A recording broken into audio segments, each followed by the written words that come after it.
Hello, today we will be talking about Santosha. Santosha means appreciating what you already have and striving to reach other newer goals in life. Most people blindly run after their desires, and these desires are endless. We call this the deficit state of being. In this state, a person is always sensing a void inside of them, this deficit inside of them, and they are constantly trying to fill this void. One way or another, such a person does achieve some success, but they never succeed at fulfilling the never-ending desires. This feeling of not having enough is a constant anxiety and greed that is always present in their lives. What can we do about this? As long as the deficit persists, as long as you do not feel love inside you, as long as you keep searching for love in the outer world, you will never change this attitude to happiness, because it is in your nature. You feel this need for love and you go searching for it, and usually we will look for this love outside of ourselves. Now, if you are able to tap into the love inside of you, then you are free. You start to feel that, oh, actually I can love. Before, you were expressing something like, oh world, give me more love, more and more and more, because I feel this void inside me. Please make me feel like I'm worth something.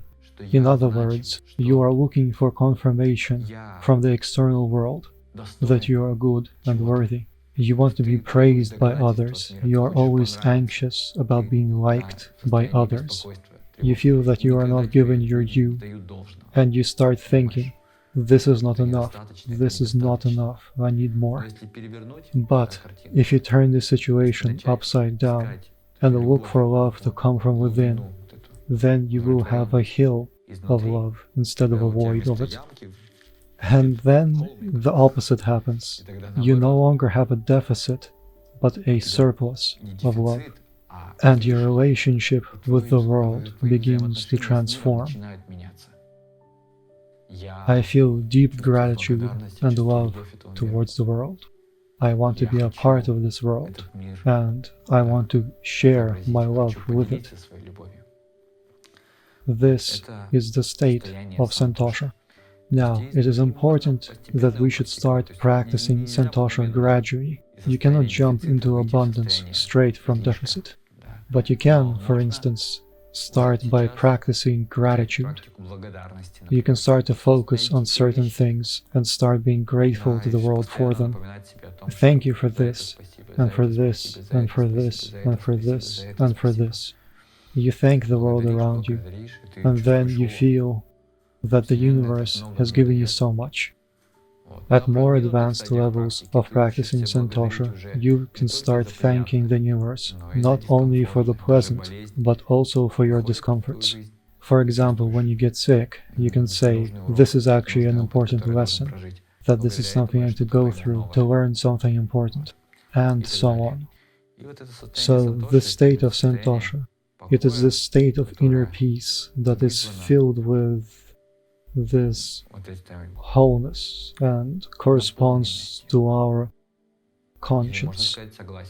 When your conscience is clear, the state of peace naturally follows.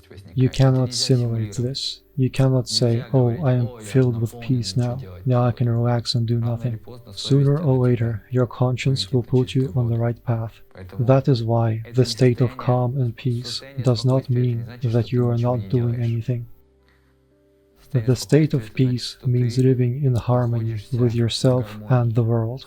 You can be very active, a successful businessman. You can make billion-dollar deals, feed hundreds of homeless people, open 15 schools, learn IT, and really do anything else in the world. You can remain an active member of life. But at the same time, you are not doing this with the sense of, oh, look at me, I'm so great. You are doing this thinking, this is for you, and for you. You fulfill the needs you see within the world, and from that you become happy. When somebody praises you, you can say, oh, thank you. But if no one praises you, okay, that's not a problem, because you are not doing this for the praise. You do it so that you can stay within this sense of Santosha. You cannot act in any other way. That is why the practice of gratitude, or any sort of spiritual practice, like yoga or really any yoga-related practices, help us to find this profound inner happiness and gradually start feeling deeply satisfied with life. It should not be anything like, oh, I am the greatest, I am blessed by God, I am above everyone else now, I do not need anything else now.